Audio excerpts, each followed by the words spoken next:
محمود غزنوی کے زمانے میں غزنی کے ایک قاضی کے پاس اس کے ایک دوست تاجر نے اشرفیوں کی ایک تھیلی بطور امانت رکھوائی اور خود کاروبار کے لیے دوسرے ملک چلا گیا۔ واپسی پر اس نے قاضی سے اپنی تھیلی واپس مانگی، جو اس نے واپس کر دی۔ تاجر تسلی کر کے تھیلی لے گیا۔ گھر جا کر اس نے تھیلی کھولی تو اشرفیوں کے بجائے اس میں تانبے کے سکے تھے۔ اس نے قاضی کے پاس آ کر کہا، اس میں جو اشرفیاں تھیں وہ کہاں گئی؟ قاضی نے جواب دیا، بھائی جس طرح تم بند تھیلی دے گئے تھے میں نے اسی طرح تمہارے حوالے کر دی۔ اب مجھے کیا معلوم کہ اس میں اشرفیاں تھیں یا تانبے کے سکے۔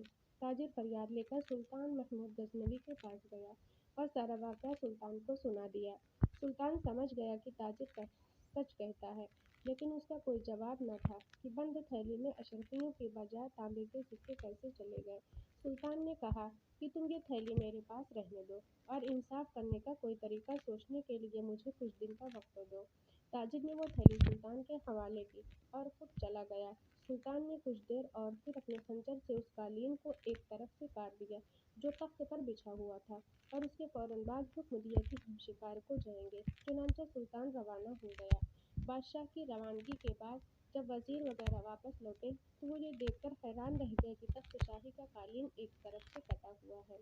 سب سوچنے لگے کہ اب کیا کیا جائے۔ شکار سے واپسی پر 3 دن کے بعد جب سلطان کو یہ پتہ چلے گا کہ قالین کٹ گیا ہے تو خدا جانے کس کس کی شامت آئے۔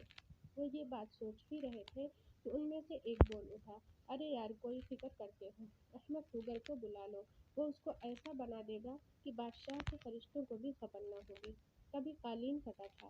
چنانچہ احمد رفوگر کو بلا کر اس سے کہا گیا کہ جس قدر جلد ہو سکے قالین کی اس طرح مرمت کر دو کہ کوئی یہ نہ جان سکے کہ اسے رفو کیا گیا ہے۔ احمد رفوگر نے یہ کام 2 دن میں مکمل کر دیا۔ تیسرے دن سلطان شکار سے واپس آیا تو اس نے قالین کو صحیح سلامت پایا۔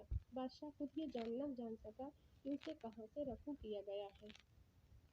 سلطان نے اپنے وزیروں سے کہا کہ یہ قالین کاٹ کر مرمت کرایا گیا ہے۔ وزیروں نے قسمیں کھائی